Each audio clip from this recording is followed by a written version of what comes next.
Todo mundo tem apostila aí, gente? Módulo 12? Tem?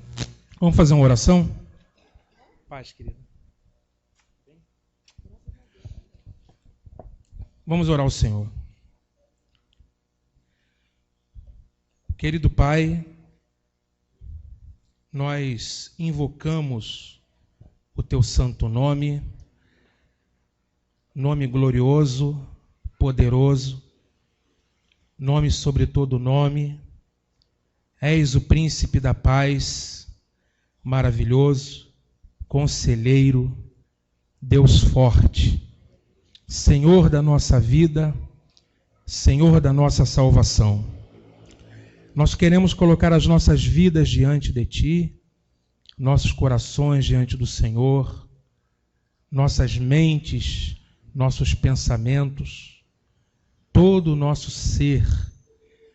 Nós nos colocamos e nos expomos ao Teu Espírito, a fim de que o Senhor venha estar ministrando nossos corações nessa noite e nos direcionando, Senhor amado. Nós cobrimos a nossa mente com o capacete da salvação e nos revestimos da couraça da justiça e colocamos, Senhor, o cinto da verdade. A espada do Espírito nós empunhamos, que é a Tua palavra. Calçamos os nossos pés com o Teu Evangelho.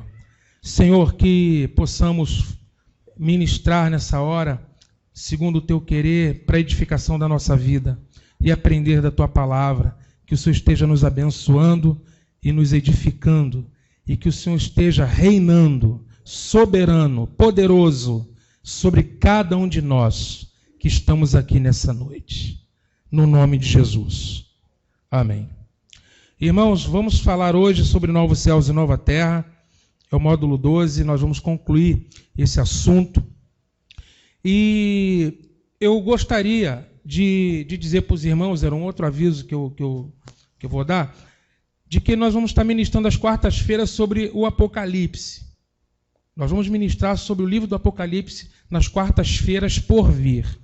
Então, nós não vamos, vamos dizer assim, esgotar esse assunto de novos céus e nova terra aqui, porque o nosso curso não é sobre Apocalipse, e sim o desfecho do nosso curso sobre o reino de Deus.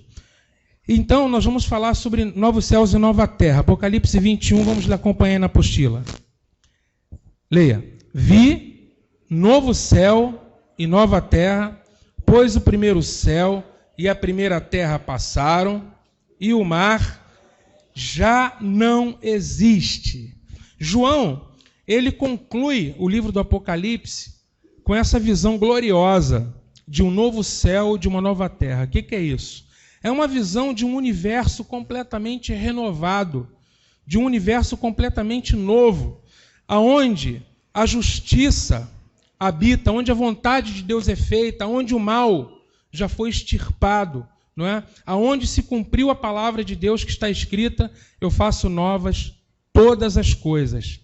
É importante você entender que o livro do Apocalipse é um livro que, apesar dele mostrar a tensão do reino de Deus em conflito com o reino das trevas, a tensão do Cristo contra o anticristo, a perseguição da igreja, a tensão e o conflito durante as páginas do Apocalipse, o final do livro mostra o triunfo do reino de Deus, o triunfo da luz sobre as trevas, o triunfo do bem sobre o mal e um universo completamente redimido para a glória de Deus.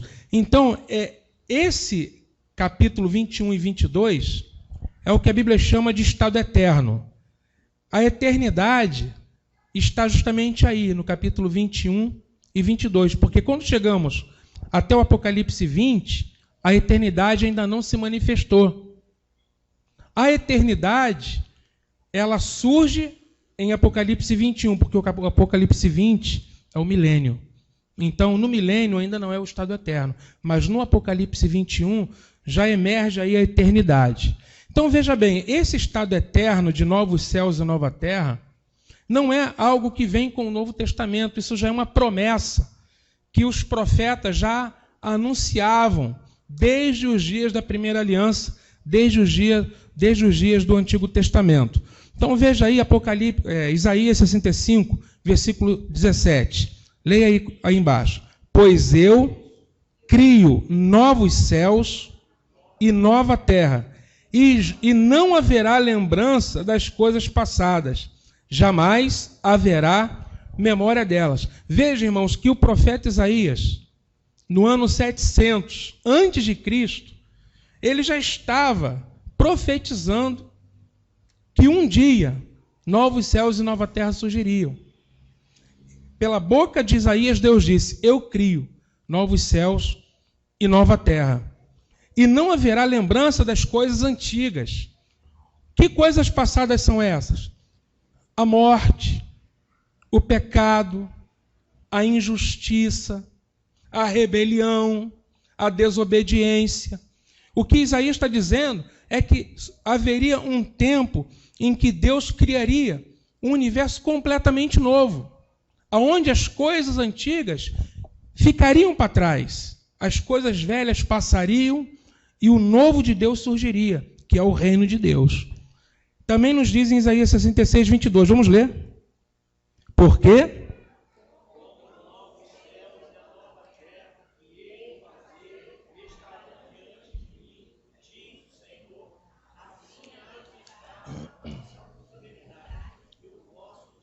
então você veja que é uma promessa que se repete. Isaías novamente fala: eu crio novos céus e nova terra. Novos céus e nova terra que eu hei de fazer. Agora, amados, quando se estuda esse texto, novos céus e nova terra, normalmente as pessoas tendem a pensar que Deus vai destruir a terra atual, que o Senhor vai destruir a atual criação, e então, uma vez destruída a atual criação, ele vai criar uma criação nova. Mas não é isso que a Bíblia ensina. As pessoas interpretam assim, mas não é isso que a Bíblia mostra. Na verdade, Deus não vai destruir, e sim renovar. Essa palavra novo, olha o significado da palavra novo céu e nova terra. Essa palavra novo, kainon, fala kainon. Kainon aparece em alguns textos da Bíblia. Kainon aparece em 2 Coríntios 5,17. Vamos ler esse texto. E assim, se alguém está em Cristo, é nova, kainon, nova criatura. As coisas antigas já passaram e eis que se fizeram novas. Está vendo? Quem está em Cristo é uma nova criatura. Quem está em Cristo vai herdar o reino de Deus. E no reino de Deus vai ser uma nova criação, na plenitude do que esse termo significa. Tudo novo. Um espírito novo, uma alma renovada e um corpo glorificado. Então, quando a nova criação ela alcançar esse ápice na glorificação, ela será uma nova criação com tudo isso, com tudo aquilo que o termo significa ser, de nova criatura. Hoje nós somos nova criatura, mas ainda existem coisas velhas na nossa vida. Compreende? Somos nova criatura? Sim, mas nova criatura em estado de quê? De transformação. Nova criatura em renovação. Então, quer dizer, eu nasci de novo. Mas eu ainda sou tomado por alguns sentimentos que não pertencem a Cristo. Não é verdade? Quantas vezes a gente fala o que não deve, sente o que não deve, não é verdade? Faz o que não deve. Por quê? Porque somos nova criatura, mas nem tudo é novo na prática do nosso dia a dia. Mas a ideia de Deus é que um dia tudo seja feito novo mesmo e que as coisas velhas se passem. Então nós somos nova criatura em transformação. Não é? A obra-prima ainda não está concluída. A obra-prima será concluída na glorificação. Então Deus está trabalhando no vaso. Então, quando a nova criatura estiver perfeita, eu pergunto: quantos aqui se veem em novos céus e nova terra? Será que Deus precisa destruir você para transformar você numa nova criatura? Deus te destrói para te fazer uma nova criatura? Por que a gente acha que a terra vai ser destruída para que a terra se torne nova? é o mesmo raciocínio, porque a palavra é a mesma. Nova criatura e novo céu e nova terra é a mesma palavra, kainon. Gálatas 6,15. Lê comigo. Porque nem a circuncisão é coisa alguma, nem a... mas o ser uma nova, kainon, criatura. Então, kainon significa novo, porque foi recentemente feito. É novo porque ele está fresco, recentemente feito. É novo porque não foi usado. É novo porque acaba de emergir um novo ser. A terra nova não é que seja uma outra terra, mas ela é uma terra renovada. E quando João a vê, ele a vê como nova, porque a antiga foi totalmente redimida, renovada e purificada de todos os efeitos do pecado e da maldição. Então, queridos, quando a palavra quer dizer novo, significa novo, sim, mas em qualidade. Não é que seja um outro no sentido da destruição do primeiro, para que o segundo possa existir. Mas é no sentido de que aquele que era antigo foi renovado, purificado e redimido. Então, podemos compreender que o novo homem recriado à imagem de Cristo é o homem que estava caído e que foi redimido e renovado. Da mesma forma, o universo também que sofreu as consequências da queda também será totalmente redimido e renovado. Quantos estão entendendo isso? Amém? Então, é com esse entendimento que João fala de novo céu e nova terra, amados. Novo céu e nova terra, no sentido de que, depois do juízo final, porque você repara que Apocalipse 20 fala do milênio, primeira ressurreição, segunda ressurreição no final do milênio, e fala do trono branco. E nesse trono branco são julgados todos os homens na segunda ressurreição. E a Bíblia diz lá, no versículo 11, leia comigo aí: vi um grande trono branco e aquele que nele se assenta, de cuja presença o quê? E não se achou lugar. Então, por quê? Por que é nesse contexto que ele diz que a terra e o céu fugiram? Claro está, amados, que isso aqui é uma figura de linguagem. É uma linguagem simbólica. Como que a terra e o céu fogem do trono? Fogem porque eles já não existem. Fogem porque, após o julgamento e após o fogo purificador, quantos ouviram dizer que a terra está sendo tesourada para fogo? Pedro diz que a terra está entesourada para fogo. Mas esse fogo não é um fogo que vai destruir o planeta. Esse fogo é um fogo que vai purificar. E esse fogo, ele é altamente simbólico, porque é o fogo do julgamento final. É o fogo do juízo final. Deus disse: a terra jamais será destruída por água. E pronto, colocou o arco-íris, e todas as vezes que você vê um arco-íris, você se lembra dessa promessa. Se não lembra, deveria lembrar, né, de que Deus jamais destruirá a terra novamente, ou trará dilúvio para desolar a terra, como já fez um dia, nos dias de Noé. Nos dias do fim, no dia final, a Bíblia diz que a terra e o céu vão passar pelo juízo final, e nesse juízo final vai ter o fogo purificador. E aí, queridos, é o que acontece. A terra e o céu fogem da presença de Deus. Por que fogem? Porque já não existe lugar mais para eles. E em lugar desses céus e terra antigos, porque as primeiras coisas já passaram, eis que surgem céus e terra novos. O que faz os céus e a terra serem novos? É porque tinham coisas que haviam nos céus e terra antigos que já não haverão mais. Por exemplo, tantas coisas: a morte, a injustiça, a dor, o pranto, a maldade, todas essas coisas terão passado. Então a palavra de Deus diz no Apocalipse 21:5, aquele que está sentado no trono disse, vamos ler juntos? Eis que faço novas todas as coisas. E acrescentou, escreve, porque essas palavras são fiéis e Irmãos, faço novas, kainon, todas as coisas. Deus nos faz nova criatura, nem por isso nos destruiu. Pensa sempre nisso.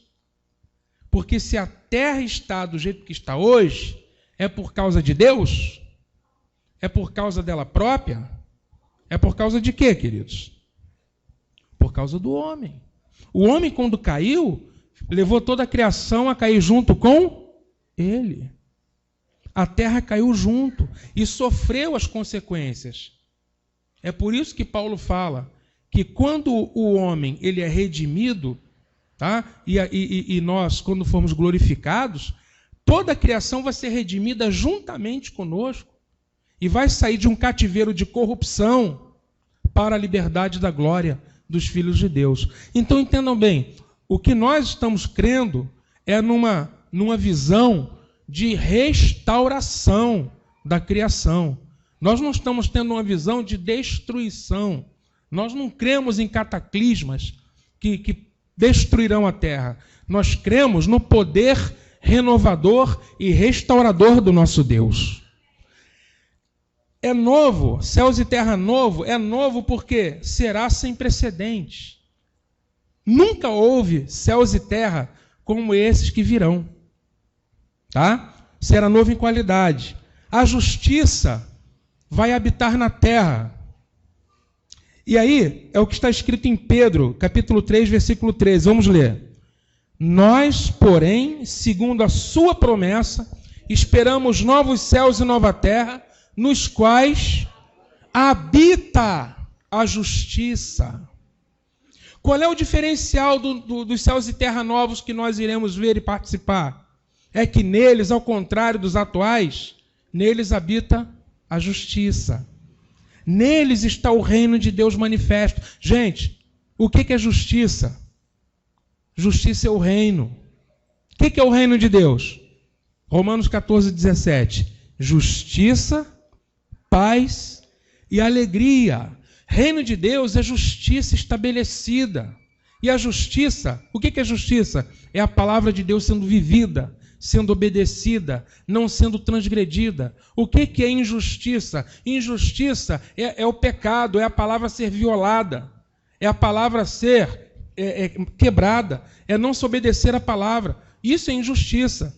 Quando se fala de justiça, eu penso assim, homens, mulheres, crianças, jovens, obedecendo a palavra, amando a Deus, amando o seu próximo.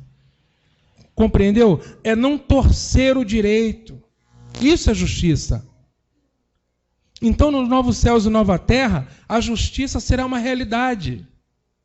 E porque toda a terra fará a vontade do Senhor, a palavra de Deus diz assim, todo joelho se dobrará. Isso é justiça. Toda língua confessará que Jesus é o Senhor.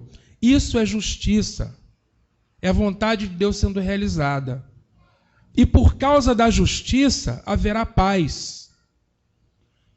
Por que hoje não tem paz na terra, queridos?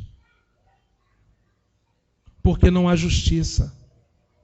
Aonde não há justiça, não há paz.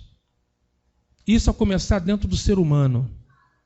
Enquanto o ser humano não receber a justiça de Deus em Cristo, que é o perdão dos pecados, pela morte do Filho de Deus, ele não tem paz interior. Isso começa dentro do homem. E isso se estende a todos os segmentos da sociedade. Não há paz no campo, porque a injustiça faz com que poucos tenham tantas terras e muitos não tenham nenhuma terra para trabalhar. Ali falta paz, porque não tem justiça. Nas ruas das nossas cidades, pessoas morrem de fome. Crianças são abandonadas. Abortos são feitos. Isso é injustiça. Como é que vai ter paz? A sociedade colhe a própria injustiça que promove. E aí cresce a violência. E os homens não têm paz. O reino de Deus, irmãos, é justiça, é paz e é alegria. E no novos céus e nova terra habita. A justiça não passou de leve, passou de longe, não. A justiça fará morada. Isso é o reino de Deus. Tá certo? O que mais? Na próxima página. Novos céus e nova terra, porque serão céus e terra sem precedentes, porque habita a justiça, porque a rebelião humana, os conflitos e a agitação desaparecerão. Olha o que está escrito aí em Apocalipse 21:1. Leia. Vi em nova terra, pois o primeiro céu e a primeira terra passaram. O mar já não existe. Se fossem outros céus e outra terra, João não diria que o mar já não existe. Se é uma terra e um céu novos, que não tem nada a ver, e absolutamente nada a ver com o primeiro, ele não diria que o mar já não existe. Mas o que ele está dizendo é que o mar que um dia existiu, não existe mais, nesse novo contexto recriado. Tá certo? E o mar, é interessante você entender por que o mar já não existe. Por quê? Você pode pensar assim, puxa vida, eu gosto tanto de comer um peixinho de água salgada, né? O mar já não existe. Os surfistas, não é? Aqueles que vivem da pesca, como que vai ser? Por que o mar já não existe? Isso. Exatamente. Exatamente. Pensa comigo na mentalidade de alguém que está 2000 anos atrás. Que a navegação já existia naquele tempo, mas não como é hoje, né? Querido, você pode imaginar o pavor que o mar trazia para a mentalidade das pessoas, não é? Porque o homem não dominava completamente a navegação. Então o mar era até alvo de mitificação. Muitos mitos surgiram a partir do mar. Você sabia disso? Muitos mitos, por exemplo, de que o mar ele seria, por exemplo, morada dos maiores demônios. E esses mitos, alguns deles, têm até respaldo na Bíblia. Não é? De que o mar, além de ele separar os povos, ele também servia como uma figura do desconhecido, do tenebroso, compreendeu? Do indomável. Né? Isaías, no capítulo 57, chega a falar, tá, que o coração do ímpio é como o mar agitado. Está escrito aí, 57:20. Olha, os perversos são como o mar agitado. Está lendo aí? Isaías 57:20. Mas os perversos são como o mar agitado que não se pode aquietar, cujas águas lançam de si lama e lodo. Mas os perversos, diz o meu Deus, não há paz. Não há paz. Então, o perverso é como o mar agitado, e o mar agitado é a ausência de paz. Compreendeu? Figuras de linguagem para retratar nações sem Deus, hostis à presença de Deus, que não desfrutam de paz. Povos rebeldes, povos que não conhecem a Deus, povos que rejeitam a Deus, não é, povos que vivem na impiedade. Por isso diz, o mar já não existe. Então, se a gente for pegar pelo lado da aplicação, não sendo literais, imaginando que não seja o mar mesmo, se é uma aplicação, tem aqui, ó, Isaías 57. O mar poderia ser o quê?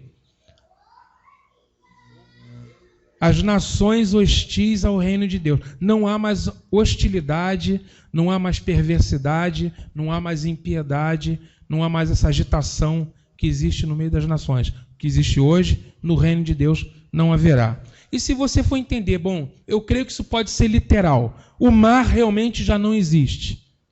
Por que eu estou interpretando assim, gente? Porque, na verdade, o Apocalipse é um livro com muitos símbolos.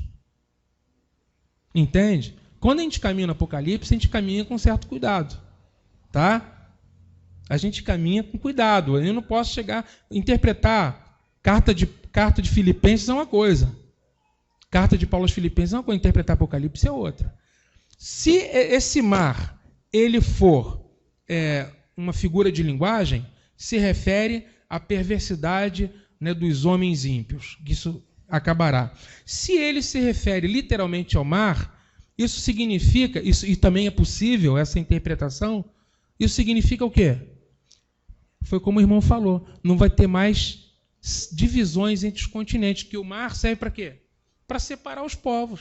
Ou seja, todos nós seremos reunidos como um único povo de Deus, né, na face da terra.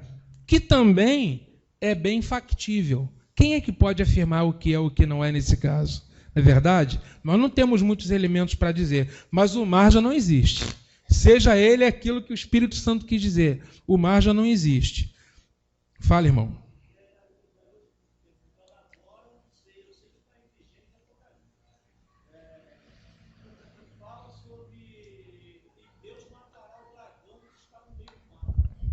Está em Jó. Está em Jó. Jó fala de um dragão que surge no meio do mar. Não é? Bom, fala que o Apolion ele emerge do mar. Né? O Apolion, que é o destruidor, né? que ele vem do meio do mar. Nós vamos estudar isso, quem vier para os estudos do Apocalipse vai poder estudar essas questões. Desaparecerão para sempre a morte, a dor e o pranto. Apocalipse 21:4. Vamos ler juntos? E lhes enxugará dos olhos toda lágrima. A morte já não existirá, e já não haverá luto, nem pranto, nem dor, porque as primeiras coisas...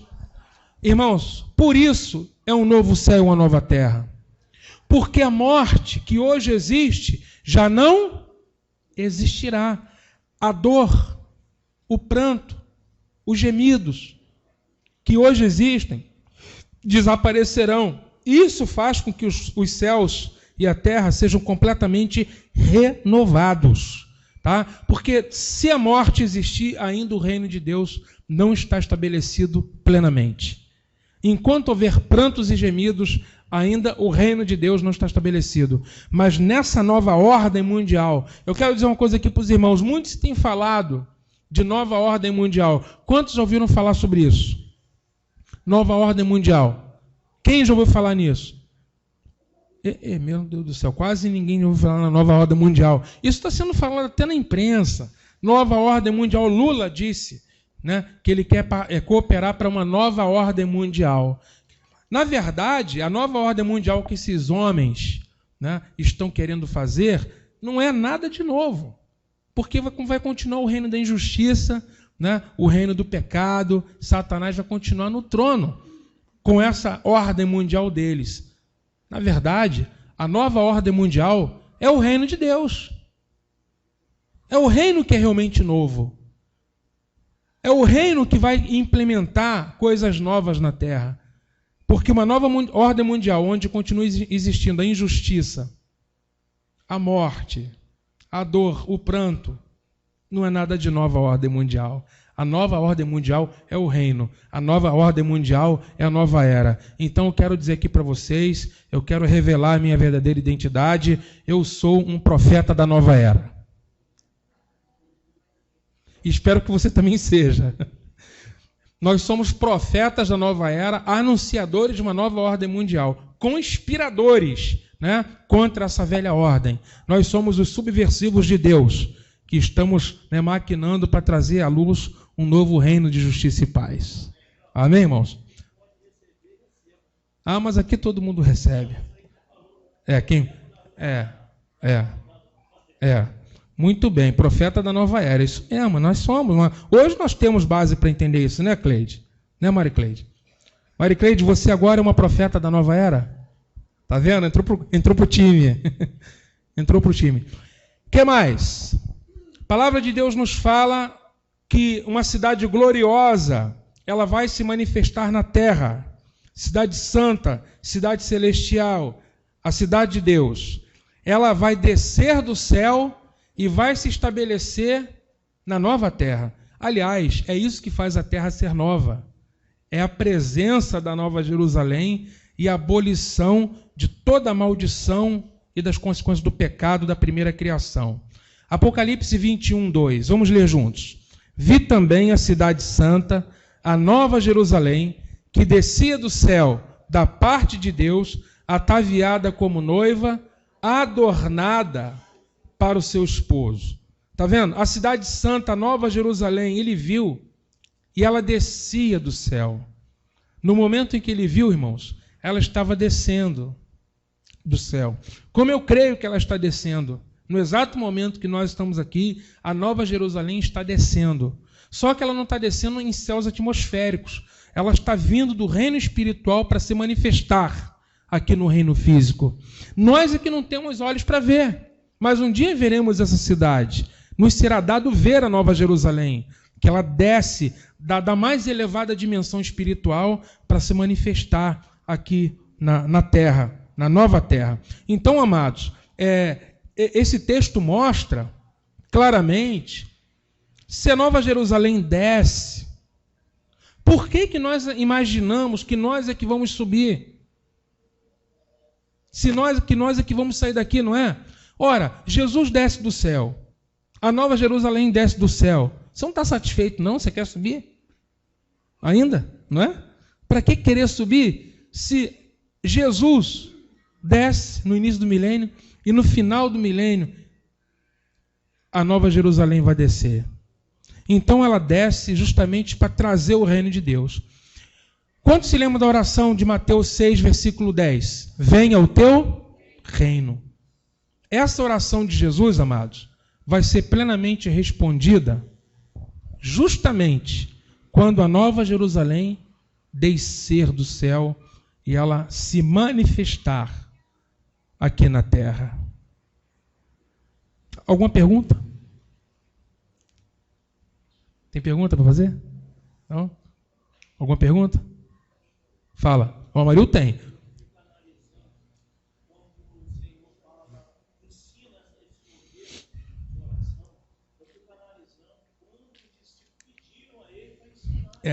Isso.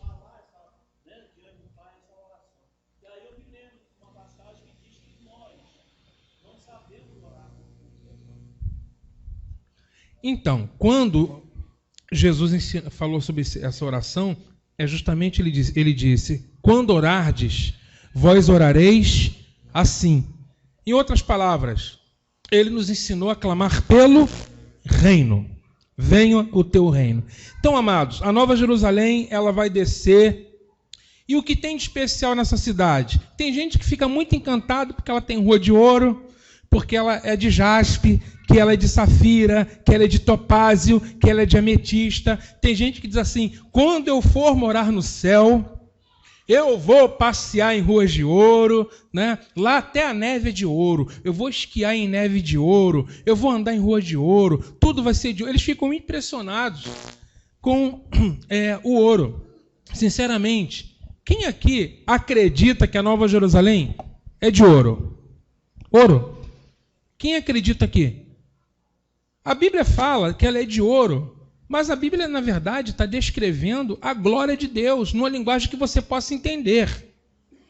Se Deus tem preparado coisas que olhos não viram e que ouvidos não ouviram, quantos ouviram falar de ouro? Então, meu amigo, a Nova Jerusalém tem que ser muito mais do que ouro, porque ouro tu já ouviu. Você já viu ouro? Quem aqui já viu ouro? Hã?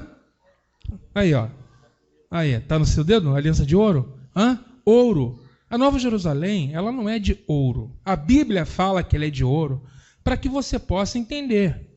Ou você acha que a besta, não é, de Apocalipse 13, ela vem de dentro das águas do mar. Igual o Godzilla.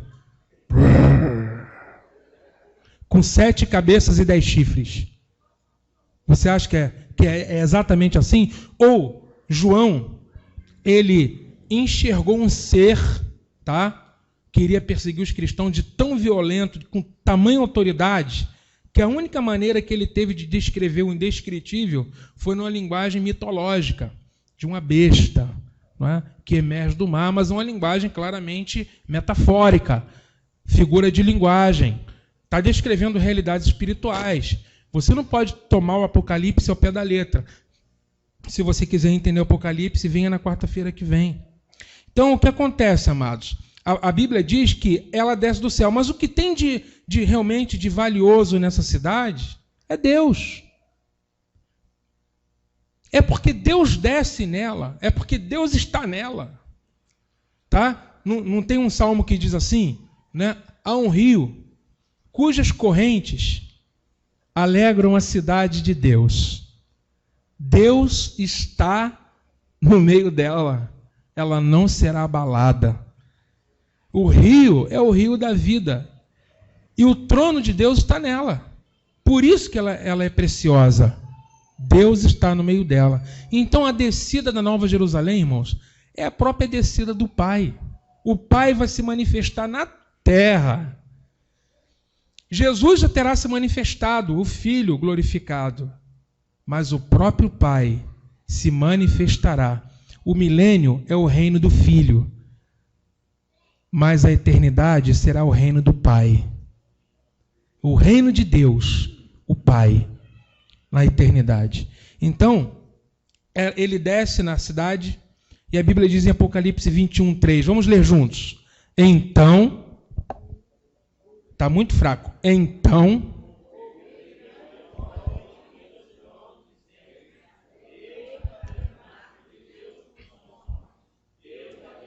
com eles serão povos de Deus, e Deus mesmo estará.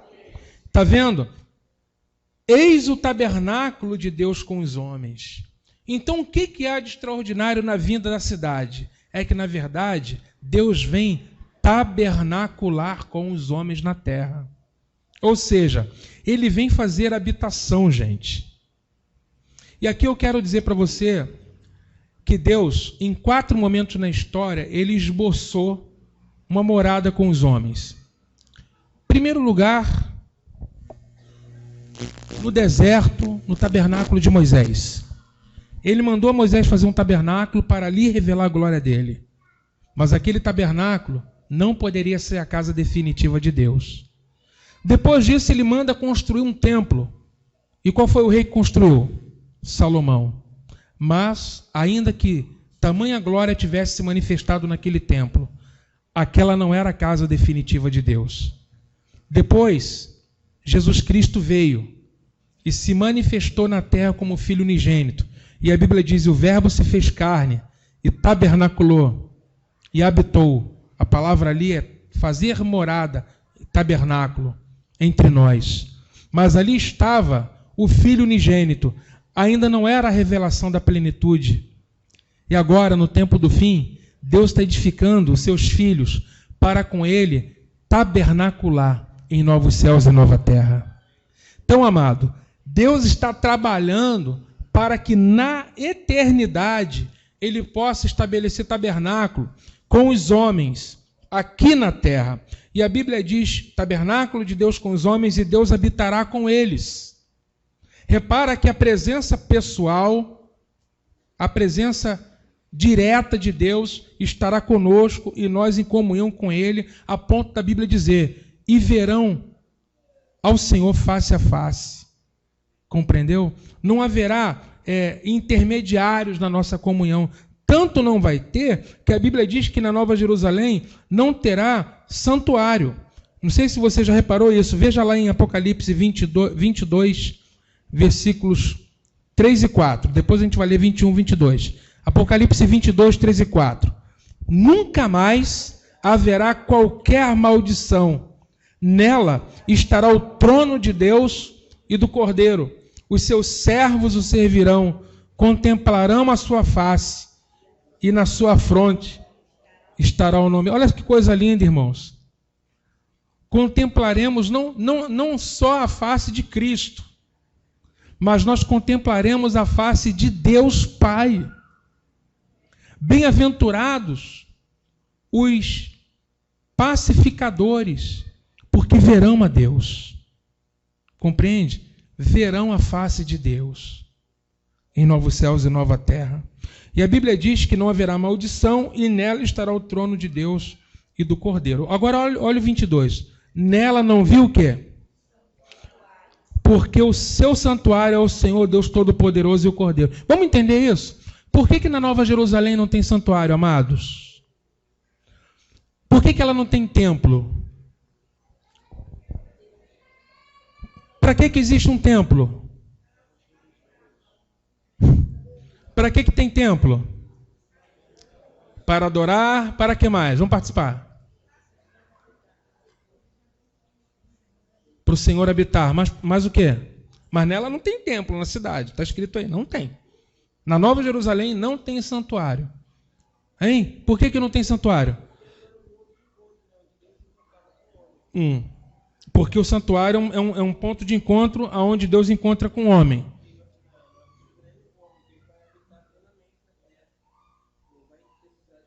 Isso, está ficando quente. Está esquentando. Estava frio, está esquentando. Por que não tem santuário, Cláudio? Porque o santuário somos nós. Sabe por que não tem santuário? Não está errado sua afirmação, não, mas vamos dar uma resposta clara e concisa que vai fazer entender isso aí. Não tem santuário por quê? Santuário é para que haja sacrifícios. Templo tem que ter sacrifício. Existe templo sem sacrifício? Não pode existir templo sem sacrifício. E sacrifícios existem por causa de quê? Do pecado. E onde tem templo e sacrifício tem que ter sacerdócio. E os sacerdotes são mediadores entre Deus e o homem pecador. Vai ter pecado na nova terra? Não. Então não precisa de templo. Porque o templo faz uma tarefa de mediação entre Deus e os homens. Não tem santuário e não terá sacerdócio mediador. O sacerdócio que a gente vai exercer vai ser outro. Compreendeu? Aí já é o sacerdócio de Melquisedeque, não é sacerdócio levítico. O sacerdócio levítico é mediação pelo pecado. O sacerdócio Melquisedeque é outro, é um sacerdócio real, é um sacerdócio para governar, é diferente, para reinar sobre a morte, para reinar em vida, aleluia. Não vai ter essa diferença, compreendeu? E nós teremos livre acesso a Deus. Estão entendendo? Por que não tem santuário na nova terra? Porque não haverá pecado.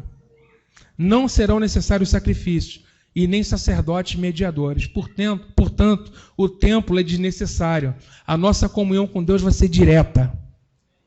O verão face a face. É isso que diz a Bíblia, né? Não vi santuário, porque o seu santuário é o Senhor, o Deus Todo-Poderoso e o Cordeiro. A cidade resplandece a glória de Deus. Irmãos, eu não sei por que colocaram o nome daquele bairro de Cidade de Deus, né? Só tem tiro, só tem morte, só tem tragédia. Que Cidade de Deus coisa nenhuma, né? Aí depois fizeram um filme, né? Cidade de Deus e depois Cidade dos Homens, né? É claro, é Cidade dos Homens, não pode ser Cidade de Deus, tá certo? A Cidade de Deus é gloriosa, a Cidade de Deus não tem morte, não tem pecado. Nela a vida é eterna. O rio da água da vida jorra nessa cidade e a árvore é a árvore da vida. Essa cidade é gloriosa. Olha lá o que está escrito em Apocalipse 21, 23. Leia bem forte. A cidade não precisa nem do sol, nem da lua para lhe darem claridade, pois a glória de Deus a iluminou e o Cordeiro... Olha que lindo, irmãos. Nós hoje precisamos de sol para dar luz ao dia, não é? E à noite para o descanso. Na Nova Jerusalém não vai ter nada disso, nem dia e nem noite, porque o dia é regido pelo sol e a noite pela lua. A Nova Jerusalém, ela não está regida por forças naturais. A luz da Nova Jerusalém é como aquela luz do tabernáculo. Qual era a luz do tabernáculo no santo lugar? Era a luz do sol ou era a luz do candelabro? Do candelabro. Da mesma forma, na Nova Jerusalém, a luz será a luz do Senhor. É a glória do Senhor que vai iluminar a cidade, gente. Pode imaginar o que é isso? Vai resplandecer na cidade. O Cordeiro vai ser a lâmpada. Observa bem. Deus será a energia. Por exemplo, essas lâmpadas que estão acesas aqui no salão, você não está vendo eletricidade, mas você está vendo a radiância provocada pela eletricidade no filamento. A lâmpada, ela resplandece, e o Cordeiro é a lâmpada da cidade, e o Senhor estará em toda parte, não é? A glória do Senhor manifesta em toda parte. Pode imaginar isso? Eu não consigo. É grande, irmãos. Coisas que olhos não viram, nem ouvidos ouviram. Tá? Por isso que nosso cristianismo não pode ser o mesmo. E quando o pastor está aqui, quando o pastor vem aqui e exorta os irmãos, eu não estou tratando com os irmãos no nível da carne. Eu estou procurando animar e exortar os irmãos no espírito a serem cristãos mais comprometidos, mais compromissados, porque eu sei o galardão que Deus vai dar a cada um. E a minha tarefa é essa. Eu preciso sempre estar aqui exortando, sempre estar chamando os irmãos à responsabilidade, a falar daquilo que nos aguarda. Porque essa é a minha responsabilidade. Olha quanta glória herdarão os filhos de Deus. Olha só o que está escrito aí em Isaías 60. Isaías profetizou sobre isso. Leia junto comigo. Nunca mais te servirá, nem com o seu esplendor a lua te iluminará, mas o Senhor será a tua luz perpétua e o teu Deus. Está vendo, gente? Que coisa linda isso, né? Nunca mais o sol te servirá para a luz do dia, o Senhor teu Deus será a tua luz perpétua, não é? Glória a Deus. Como é que a cidade é descrita pelo apóstolo João? Teve um irmão que fez até a soma, né, que a cidade é quadrada, né? Fez até multiplicou e tal, mas ela é simbólica, né? Na verdade, é todo um simbolismo de 12 portas, 12 muros, 12 fundamentos. 12 nos fala do governo, né? 12 nos fala, é um número completo, é um número fechado dentro da simbologia bíblica, nos fala de governo. Então a cidade, ela é, irmãos, uma representação do reino de Deus. A cidade representa o reino de Deus, tá? Ela é simbólica, essa cidade. Quer ver? Olha só a estrutura da cidade, leia. A estrutura da muralha é de... Vamos ler. A estrutura da muralha é de jaspe. Também a cidade é de ouro puro, semelhante a... Vamos lá. Alguém aqui já viu ouro puro semelhante a vidro? Quem aqui já viu ouro puro semelhante a vidro? Transparência.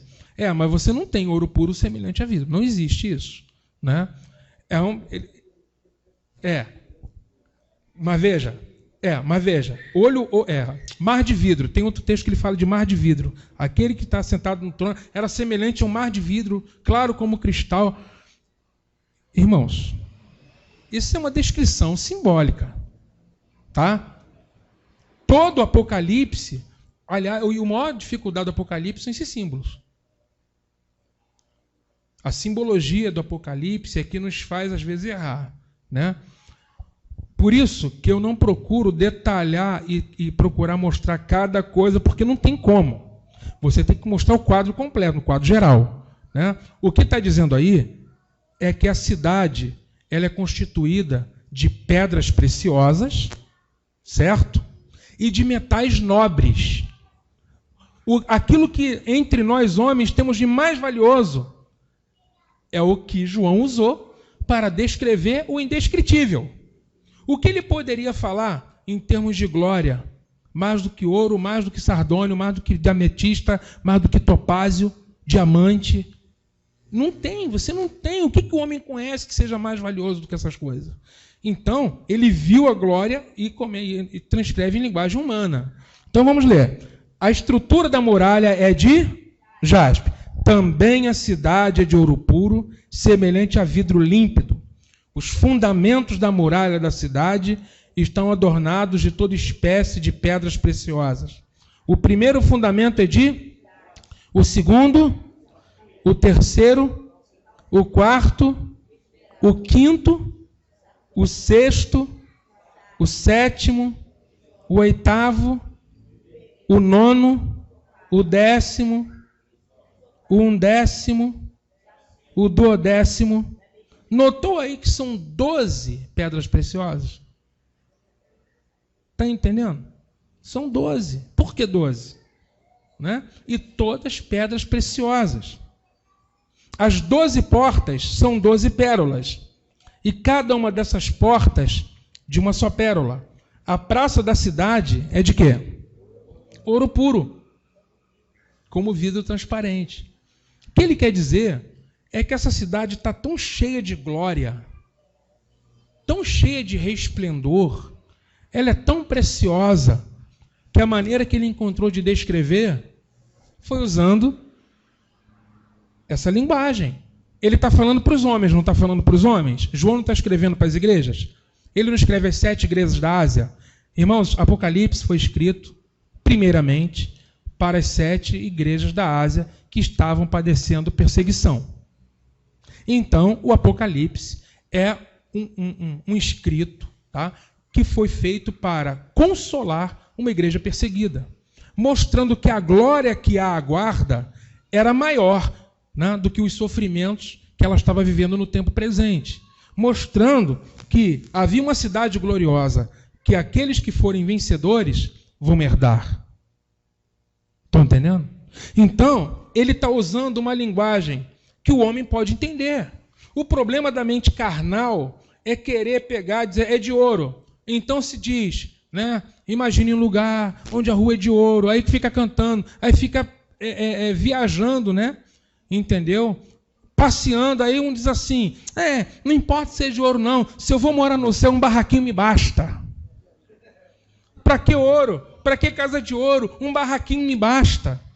Como se tivesse barraco. Né? Barracos e barraqueiros vão ficar longe do reino. Amém, gente? Barracos e barraqueiros não entram no reino. Não tem lugar para barraco. Entendeu? Por que tudo é de ouro? Porque tudo é glorioso. Tudo é glorioso, fala, tudo é glorioso. Exatamente. Fala aí, Amarildo.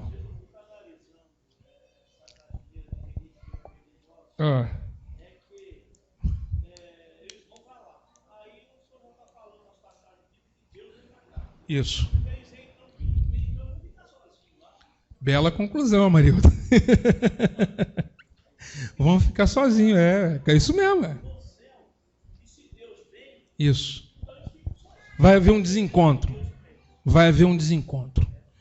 A cidade, ela é gloriosa. E a vida dessa cidade, gente, é vida de qualidade. A vida dessa cidade é vida transbordante. É vida que não acaba, é vida eterna. Olha aí Apocalipse 22. Isso também, gente, é figura de linguagem. Tá? Quando fala de rio da vida, árvore da vida, está descrevendo a vida que tem na cidade. Vamos ler juntos? Então, me mostrou o rio da água da vida, brilhante como cristal, que sai do trono de Deus e do Cordeiro.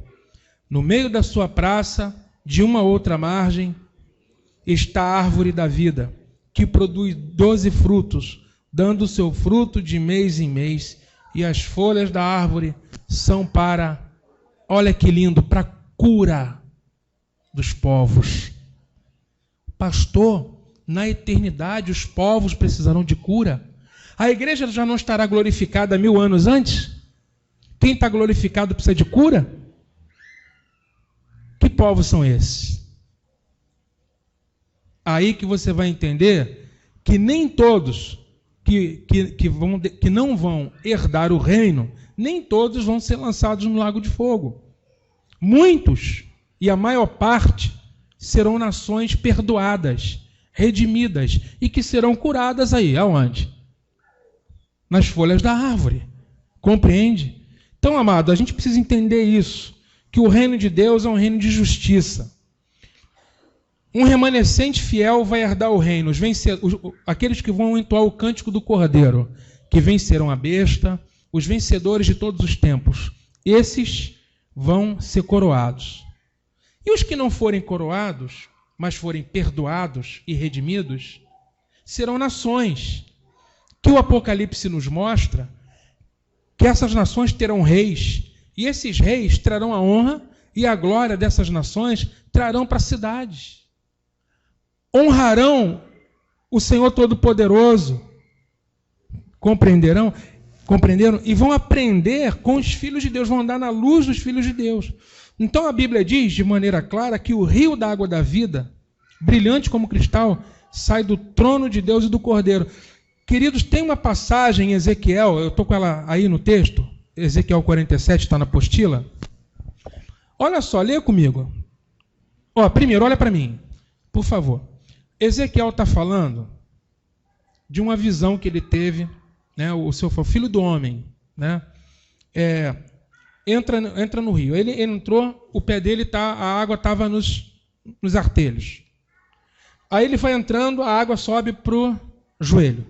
Daqui a pouco a água está na cintura, daqui a pouco a água está no ombro, daqui a pouco ele está mergulhando no rio. O que nós não entendemos é que rio é esse. Esse rio que Ezequiel entrou e que foi subindo nele, medida após medida, é a vida eterna. É nesse rio que nós somos chamados a mergulhar, é o rio da vida. E essa vida já está dentro de nós. Só que alguns estão com o pé tão seco que parece que não entraram nesse rio ainda. Outros já estão lá, ó. A planta já imersa. Daqui a pouco a planta do pé, daqui a pouco é o joelho, daqui a pouco a cintura. Daqui a pouco você mergulhou totalmente. Aí olha lá o 47, vamos ler. Tendo eu voltado, eis que à margem do rio havia grande abundância de árvores, de um e de outro lado. Então me disse, essas águas saem para a região oriental e descem a campina e entram no Mar Morto, cujas águas... Olha aí, gente, o Mar Morto é o mar que é símbolo de morte, como o nome já diz, de tão salgado que é, a vida não prolifera ali. Diz o texto que o rio que Ezequiel viu vai entrar no Mar Vermelho, gente. E as águas, que só tem sal, onde peixe está morto, onde não tem uma alga, uma planta, essas águas são totalmente curadas. O versículo 9 diz, toda criatura vivente que vive em enxames viverá por onde quer que passe esse rio, e haverá muitíssimo peixe, e aonde chegarem essas águas, tornarão saudáveis as do mar, e tudo viverá por onde quer que passe esse rio. Esse é o rio que João viu, Ezequiel tinha visto, e João vê. Esse rio, ele brota do trono de Deus e do Cordeiro. E ele passa. E aonde ele toca, a vida eterna se estabelece. A morte desaparece. Essa é a vida que Deus tem para nós, irmãos.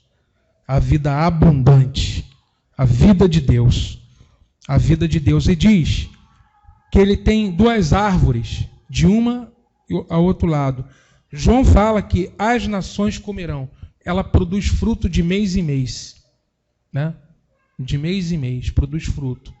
E o fruto são para a cura das nações. As nações que no juízo final, na segunda ressurreição, Deus entender que elas não deverão ir para o lago de fogo, essas nações comerão desse fruto. Fala.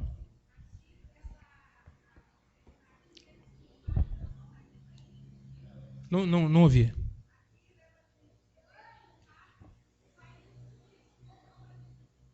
É o Mar Morto, né? A gente precisa entender que tanto Ezequiel como João, eles estão na profecia, eles estão, compreendeu? Eles estão numa dimensão de profecia. E profecias apocalípticas. Então, não dá para você afirmar com 100% de certeza. Compreendeu? Como também não dá para negar. Existem coisas no Apocalipse que a gente aceita, compreendeu? Mas não tem como você ter todo o entendimento daquela passagem. Uma delas é essa do mar. O mar é literal ou não? Não sei. Mas o ensino principal não é se o mar vai existir ou não. O ensino principal é aquilo que tinha na terra anterior, tá? Que tornou ela em velha, não existirá na nova. A gente precisa entender, irmãos, olha só, é muito detalhe, para não se perder em tantos símbolos, nós precisamos pegar o que é essencial. Né? Esse texto aqui não está querendo provar que o mar existe ou que não existe, mas ele está querendo mostrar que onde o rio da vida chegar, o que era morte se transforma em... Entende? É isso que nós precisamos aprender a ler a Bíblia com a interpretação, senão você se perde nos acessórios, né? E você perde de vista o principal. Existem coisas acessórias, existem o que é principal. Nós temos que colocar o foco naquilo que o autor quer passar para a gente, né? O Espírito Santo através do autor. Está entendendo? Através de João. O que ele quer dizer aí é o seguinte, é que há um rio, esse rio transporta a vida. É o rio da vida. E onde chega, ele cura. E o que havia na Palestina, símbolo de morte, não é? Na criação, o Mar Morto. Então esse rio toca o Mar Morto e as criaturas passam a viver. Esse é o ensino principal. Se o mar literalmente haverá ou não, para nós não é um assunto principal, é um assunto secundário. Né? Bem que eu gostaria, né? Que o mar existindo, né? A gente vai poder mergulhar com o corpo glorificado, né? Entendeu? Mas isso é principal? Não, não é principal, né? Isso é um aspecto secundário. As nações da terra e a cidade. Apocalipse 21, 24. Vamos ler juntos. As nações andarão mediante a sua luz, e os reis da terra lhe trazem a sua glória.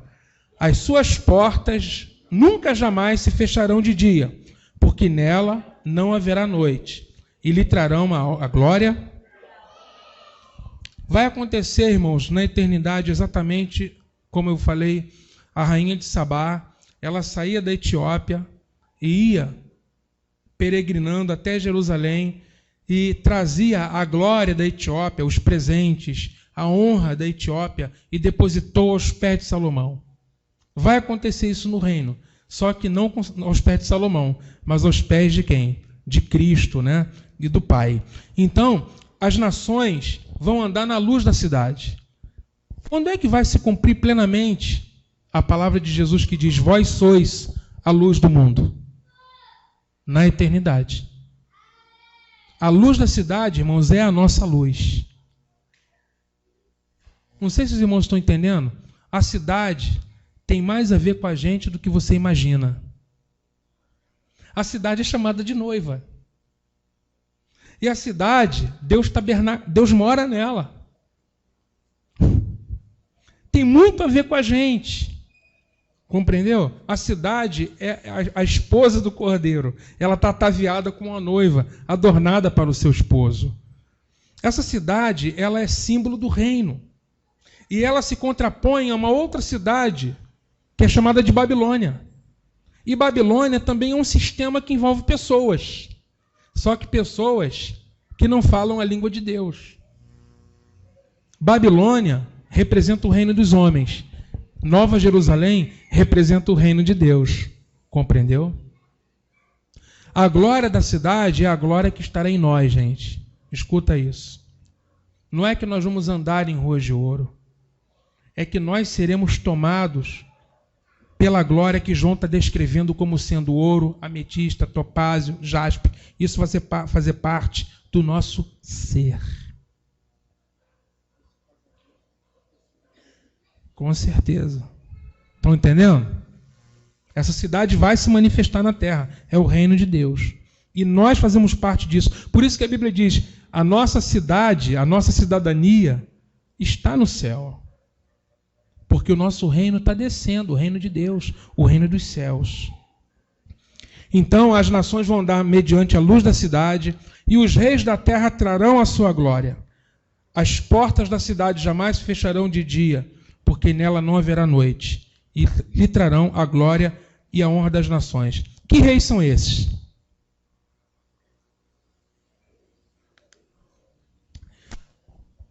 Aí que a gente acaba com aquela ideia de ficar cantando em coral, né?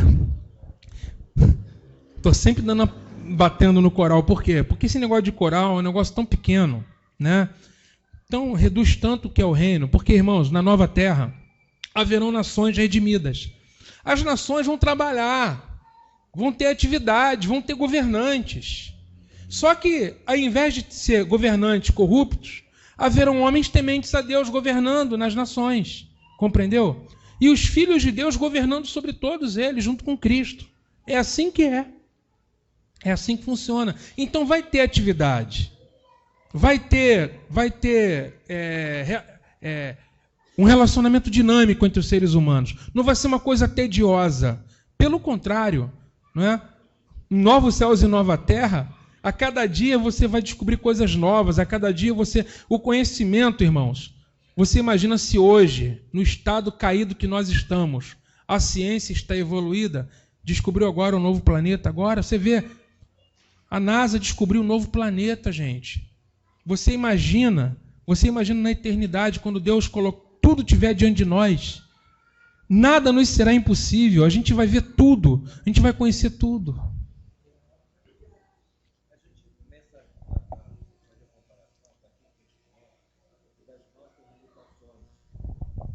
Ser humano, né? Fala no microfone. Então, nós temos a nossa visão, a visão humana. Nós temos a nossa limitação.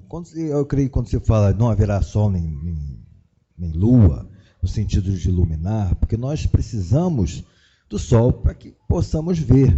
Então, todo aquele que será separado, que não será povo, ele não vai ter o impedimento de poder se locomover para qualquer lugar.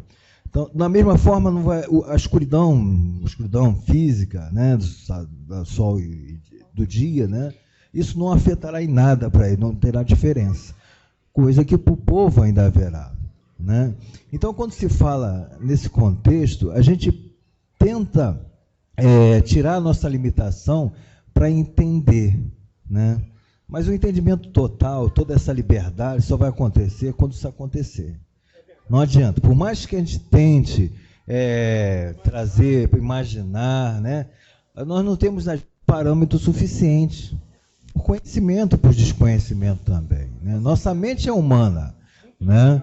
Então, quando a gente fala algumas figuras, né, de texto são usadas, né, rio, inclusive do pé, colocar o pé, o joelho, é o acreditar, é realmente fazer parte, é cada vez se envolver, cada vez estar mais com Cristo, querer a vida de Cristo. Isso é o entrar no rio da vida. Então, nós temos muitas limitações e acaba sendo confuso, né? E a gente começa a querer trazer para o nosso contexto de vida, nossas limitações, né? Aquilo que a gente vive, e por isso que o Apocalipse, eu creio, tenha escrito para que pudesse as pessoas fazer um parâmetro, né? Fazer um parâmetro. E esse contexto gerou morar em ruas de ouro e tudo mais. É verdade. Realmente, a gente conseguir compreender tudo, tem que chegar lá para poder viver tudo isso. Amém, irmãos? É verdade. Agora, a gente pode ter algum vislumbre, né? A gente pode ter um vislumbre muito, muito opaco, né? Muito distante daquilo que será. Mas para isso a Bíblia nos foi dada. A gente não tem como entender tudo, como será, mas a gente vai tendo, assim, vislumbres, né? Claro, escrito em linguagem que os homens possam entender, mas que não reflete a totalidade da glória que será. E aí, quem é que estará na cidade e quem é que ficará de fora? Não é? Isso aqui é importante, não é? Sim ou não? 21:7, vamos ler. O vencedor é que herdará todas essas coisas, e eu lhe serei Deus. Então, quem é que vai herdar, irmãos? Quem é que vai herdar? O vencedor. Vencedor de quê? Tem que vencer aquilo que está no contexto do Apocalipse. Nós vamos ter que vencer a besta, nós vamos ter que vencer o dragão, nós vamos ter que vencer o falso profeta, o anticristo, vencer esse mundo, né? Vencer a natureza humana, né? Às vezes a gente está tão preocupado com o dragão que está do lado de fora, mas tem um dragão também dentro de nós, né? Esse dragão se chama o quê? A natureza humana, né? Então a gente tem que vencer isso para poder herdar todas essas coisas. Quem é que vai ficar de fora? Quem é que vai ficar de fora? Quanto, porém, aos covardes, aos abomináveis, aos assassinos, aos impuros, aos feiticeiros, aos idólatras e a todos os mentirosos, a parte que lhes cabe será no lago que arde com fogo e enxofre, a saber. Então, olha só, irmãos, covarde é aquele que amou a sua própria vida. Em face da morte, ele amou a sua própria vida. Em face da morte, ele renunciou a Cristo. Quem nega Cristo diante dos homens, o que Cristo vai fazer diante do Pai? Vai negá-lo também. Agora você já imaginou que a gente pode estar negando a Cristo com as nossas atitudes? Às vezes a gente nega a Cristo com as nossas atitudes. É verdade, irmãos. Pense bem nisso. Não é só dizendo eu nego a Cristo. Não é isso não. Tá? Às vezes, quando a gente não obedece a palavra, quando a gente não busca o reino em primeiro lugar, a gente pode estar incorrendo nisso.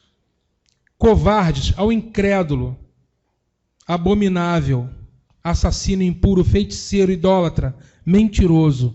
Quem é o mentiroso aí? Mentiroso é aquele que conta mentirinha? Mentiroso é aquele que tem falsos ensinos na boca. É o contrário dos 144 mil. Na boca dos 144 mil não se achou engano. Mas na boca daqueles que foram excluídos da cidade, havia apostasias, falsos ensinos. Feiticeiros. Quem é feiticeiro? Os idólatras. Feiticeiros são os rebeldes. Rebeldia como pecado de feitiçaria. A parte que lhes cabe será no lago que arde com fogo e com enxofre, a saber, a segunda morte. E por fim, Apocalipse 21, 27, nela nunca mais penetrará coisa alguma contaminada, nem o que pratica abominação e mentira, mas somente os inscritos no livro da vida do Cordeiro. Está vendo, amados? Então, essa é a realidade que nos aguarda se nós vencermos. Amém. Se nós vencermos. E venceremos com a graça de Deus. Então, sábado nós vamos ter aqui o jantar. Os irmãos, me deem o nome. Eu vou anotar o nome aqui. Quem já me deu, o nome está anotado. Quem não deu ainda, me dê, para poder a gente encomendar o certificado. O certificado ao irmão, ele não veio, mas eu vou anotar o nome.